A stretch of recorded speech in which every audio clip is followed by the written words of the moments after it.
Bonsoir et bienvenue dans cette nouvelle édition.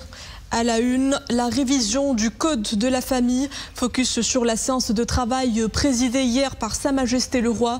Plus de 100 propositions d'amendements ont été présentées devant le souverain, ainsi que les conclusions de l'avis du Conseil supérieur des oulémas.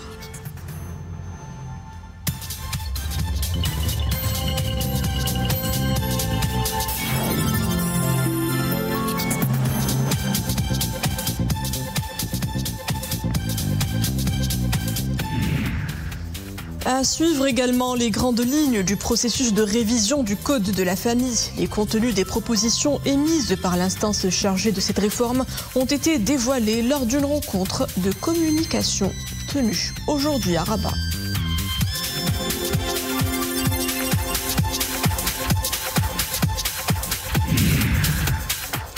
Et Essaouira célèbre le génie créateur de ses artisans. Ils ont démontré leur savoir-faire dans différents métiers. Leurs œuvres, mêlant tradition et durabilité, ont été scrutées par un jury d'experts. 6 artisans locaux ont été primés à l'issue d'un designathon relevé.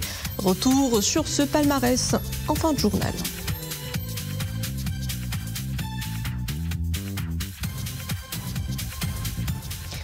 Bonsoir. Avant le développement de ces titres, d'abord ce message de condoléances et de compassion adressé par Sa Majesté le Roi Mohamed VI aux membres de la famille de l'artiste feu Mohamed El Khelfi.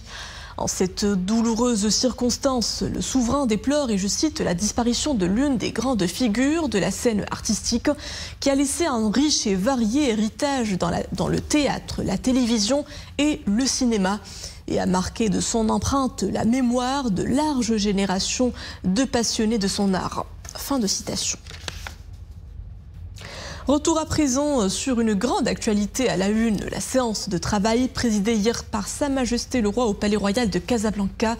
Séance consacrée à la question de la révision du Code de la famille. Un communiqué du cabinet royal précise que cette séance intervient après que l'instance chargée de la révision du Code de la famille a soumis à Sa Majesté le Roi, suite à la fin de sa mission dans le délai imparti, un rapport comportant plus de 100 propositions d'amendements.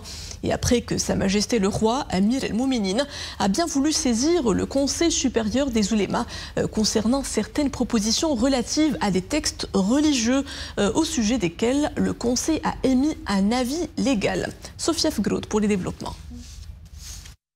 Au cours de cette séance, le ministre de la Justice, Abdeltaif Wahbi, en sa qualité de membre de l'instance chargée de la révision du Code de la famille, a présenté devant Sa Majesté le Roi un exposé sur la démarche et la méthodologie de travail de l'instance, particulièrement les séances d'écoute et d'audition organisées par l'instance, ainsi que les plus importantes propositions qui en ont découlé, qu'elle a incluses dans son rapport précité, en plus des finalités escomptées de celle-ci. Les propositions issues des larges consultations portent sur les différentes questions encadrées par le Code de la famille et visent à corriger certains dysfonctionnements juridiques et judiciaires enregistrés, à transcender la lourdeur et la lenteur des procédures judiciaires, à assurer une plus grande intervention du ministère public et à traiter certains phénomènes sociaux liés aux questions du mariage des mineurs, de la polygamie, de la garde des enfants, de la nafaqa, de la tutelle légale, du foyer conjugal, ainsi que les problèmes résultant de la rupture de la relation conjugale qui menacent les intérêts supérieurs des enfants. Le ministre des Habous et des Affaires islamiques, Ahmed Tawfiq, a présenté en sa qualité de membre du Conseil supérieur des oulémas les conclusions de l'avis du Conseil qui ont établi le fondement légal essentiel de certaines propositions de l'instance et pris en compte le principe de la maslaha, l'intérêt, pour trouver des solutions conformes à la charia concernant d'autres propositions. Ceci a représenté une occasion de mettre en valeur la capacité de l'ijtihad constructif dans la déduction des règles de la charia, le juste milieu et la modération de l'école marocaine du fiqh, qui puise ses fondements dans les constantes religieuses du royaume. Conformément à la décision pertinente de Sa Majesté le Roi, Amir el-Mouminin, de bien vouloir soumettre 17 questions pour avis légal, l'avis du Conseil supérieur des Ulama a été conforme à la majorité de ces questions, tout en précisant les modalités possibles pour une conformité des autres avec les règles de la Sharia et en soulignant que 3 d'entre elles sont relatives à des textes formels, n'autorisant pas l'ijtihad à leur sujet. En l'occurrence, celle se rapportant au recours à l'expertise génétique pour établir la filiation paternelle, à l'abrogation de la règle du ta'assib et à la successibilité entre un musulman et un non-musulman. Dans ce cadre, Sa Majesté le Roi Amir el-Mouminin a appelé le Conseil supérieur des Ulama à poursuivre la réflexion et à adopter l'ijtihad constructif sur la question de la famille, à travers la création d'un cadre approprié au sein de sa structure, en vue d'approfondir la recherche au sujet des problématiques du fiqh liées aux évolutions que connaît la famille marocaine et qui exigent des réponses novatrices en phase avec les exigences de l'heure. En vue de clarifier les principaux contenus de la révision du Code de la famille, le souverain a chargé lors de cette séance le chef du gouvernement et les ministres de communiquer avec l'opinion publique et de la tenir informée des nouveautés de cette révision, dont le gouvernement veillera dans des délais raisonnables à élaborer et formuler dans le cadre de l'initiative législative, conformément aux dispositions constitutionnelles y afférentes. Concernant la phase législative de la révision du Code de la famille et les discussions et votes qui s'en suivront dans les 2 chambres du Parlement, Sa Majesté le Roi a rappelé les référentiels et les fondements devant l'encadrer, tels que contenus dans la lettre royale. Il s'agit des principes de justice, d'égalité, de solidarité et de cohérence, prônés par la sainte religion de l'islam, ainsi que des valeurs universelles émanant des conventions internationales ratifiées par le Maroc. Sa Majesté le Roi a également souligné la nécessité de garder à l'esprit la volonté de réforme et d'ouverture sur le progrès voulu par le souverain à travers le lancement de cette initiative prometteuse de réforme 20 ans après la mise en œuvre du Code de la famille et de garantir la protection de la famille sur les plans juridiques, social et économiques. Le souverain insistait également sur l'impératif de percevoir la teneur de la réforme dans un cadre de complémentarité, en ce sens qu'elle ne favorise pas une partie au détriment de l'autre, mais concerne la famille marocaine, qui constitue la cellule de base de la société. Ce qui implique de veiller à l'élaboration de tout ce qui précède, sous forme de règles juridiques claires et intelligibles, afin d'éviter les lectures judiciaires contradictoires et les cas de conflit dans leur interprétation. Sa Majesté le Roi a également attiré l'attention quant à l'impératif d'accorder l'intérêt nécessaire à tous les autres prérequis, appuyant et renforçant la révision du Code de la famille. Qu'il s'agisse de la consolidation de l'expérience de la justice de la famille, de la révision des textes législatifs et réglementaires y afférents à la lumière des nouvelles dispositions constitutionnelles, ou de l'élaboration de programmes de sensibilisation permettant aux citoyennes et citoyens d'accéder à la loi et de mieux assimiler leurs droits et obligations. Ont assisté à cette séance de travail le chef du gouvernement, Aziz Arnouch, le ministre de la Justice, Abdeltif Ouabi, le ministre des Habous et des Affaires islamiques, Ahmed Toufiq, et la ministre de la Solidarité, de l'Insertion sociale et de la Famille, Naïma Ben Yahya.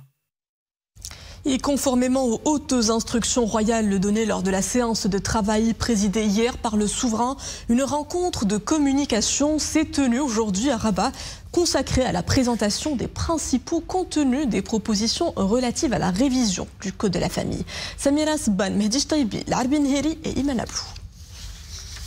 Une rencontre de communication pour la présentation des principaux contenus des propositions relatives à la révision du Code de la famille. Plusieurs points ont fait l'objet de révision.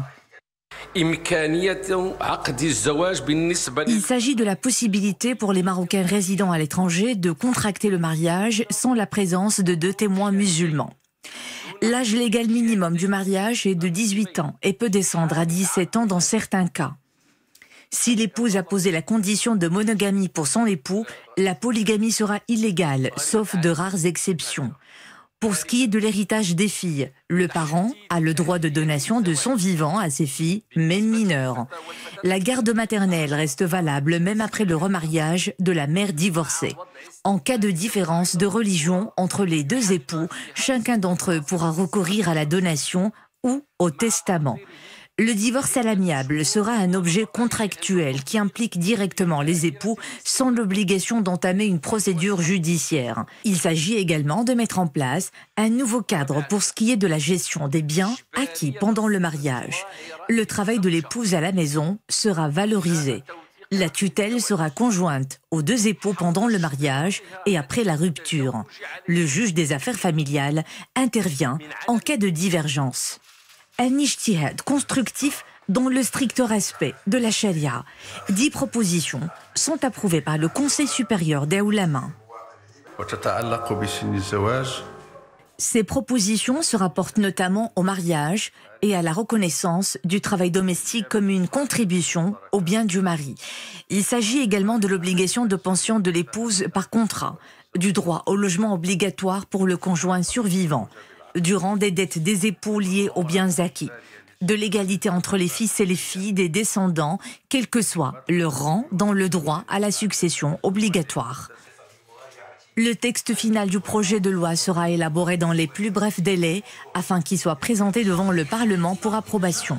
Plus de 130 propositions de réforme ont été présentées à Sa Majesté le Roi par l'instance chargée de la révision du Code de la famille. Pour faire le point sur ses premières révélations au Code de la famille dans sa nouvelle mouture, j'ai le plaisir d'accueillir Madame Leïla Amili, présidente de l'association Main Libre. Bonsoir et merci d'être parmi nous. Bonsoir et merci pour l'invitation. Merci à vous.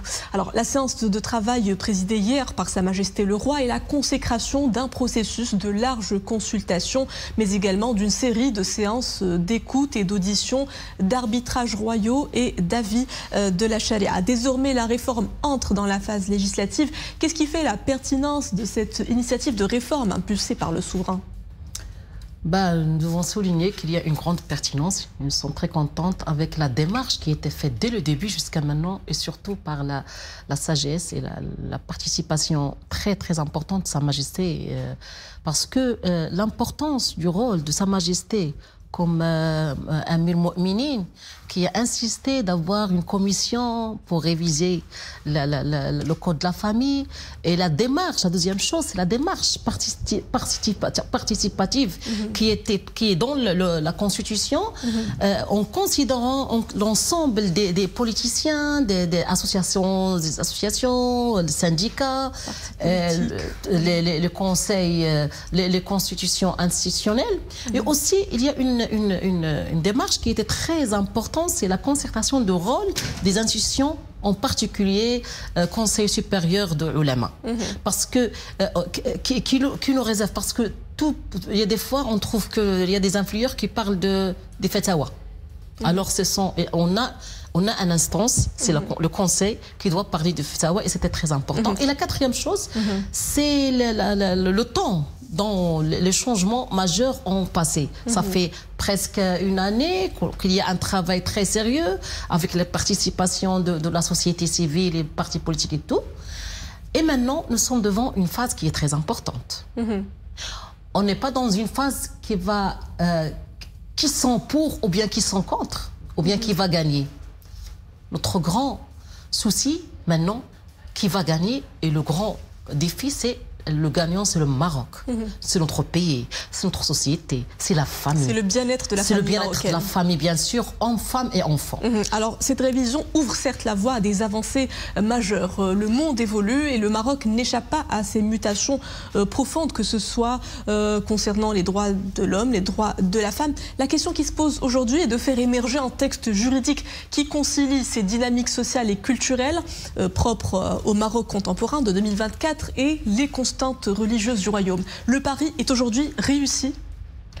On peut dire que on est dans une phase qui est très importante. Parce qu'on peut parler, nous avons des acquis maintenant que nous devons préserver.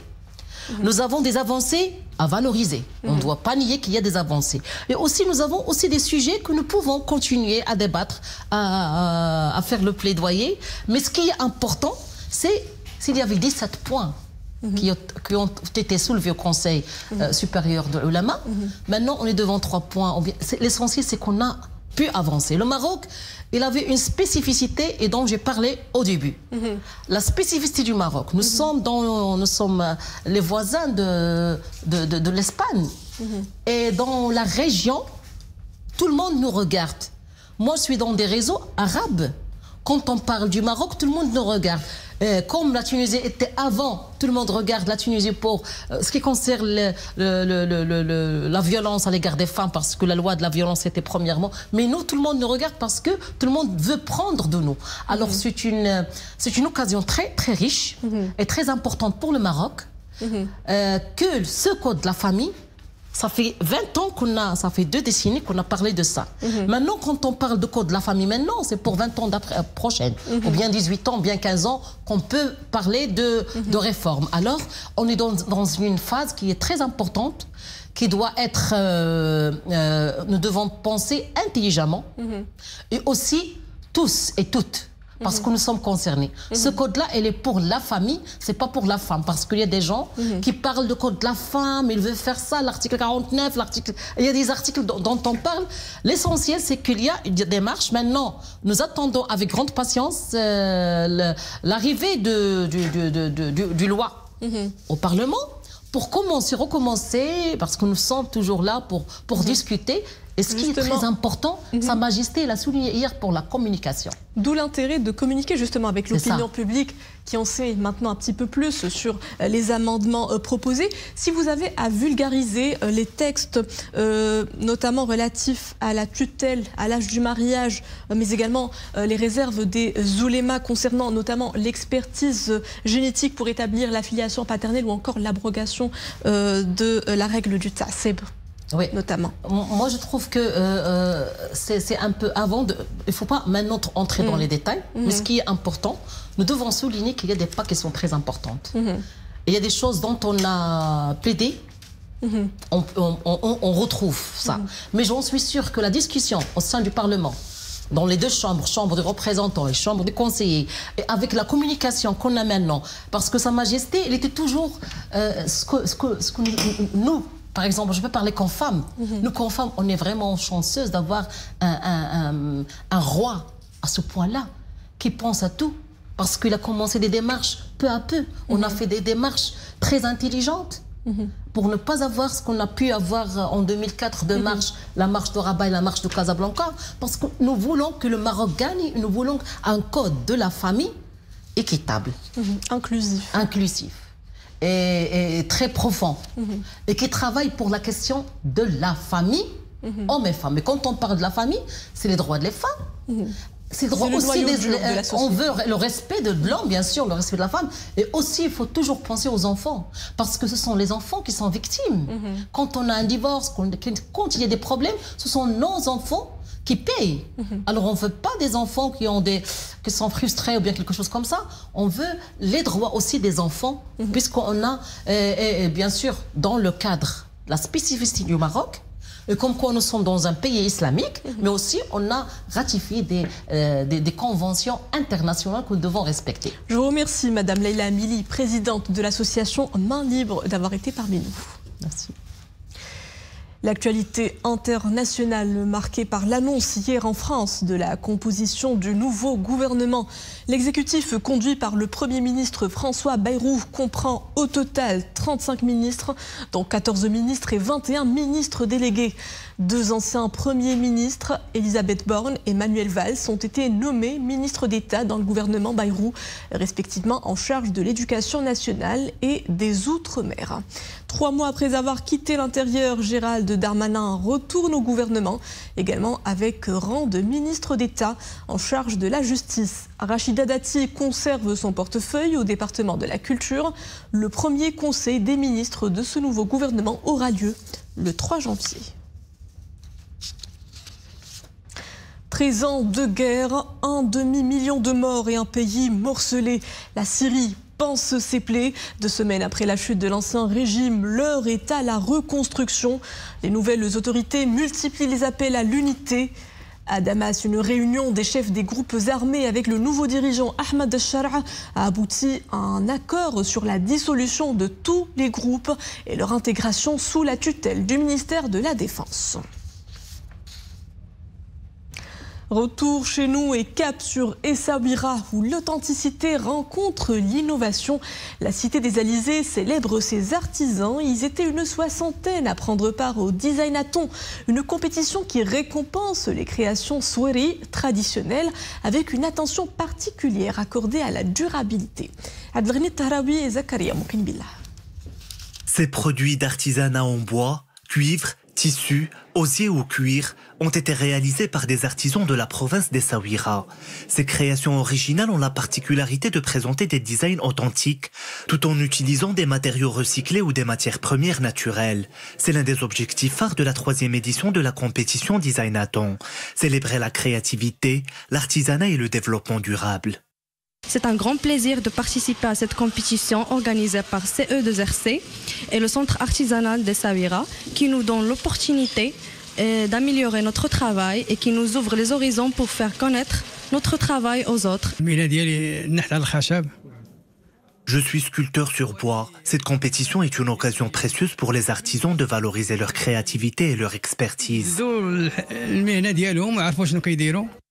Au cours de cette édition, les concurrents répartis en équipes de 3 ont disposé de 4 jours pour concevoir des produits alliant créativité, fonctionnalité, viabilité et respect de l'environnement. Cette année, un nouveau prix de la catégorie de Gsouéré a été introduit, consacrant la singularité de la bijouterie d'Essaouira.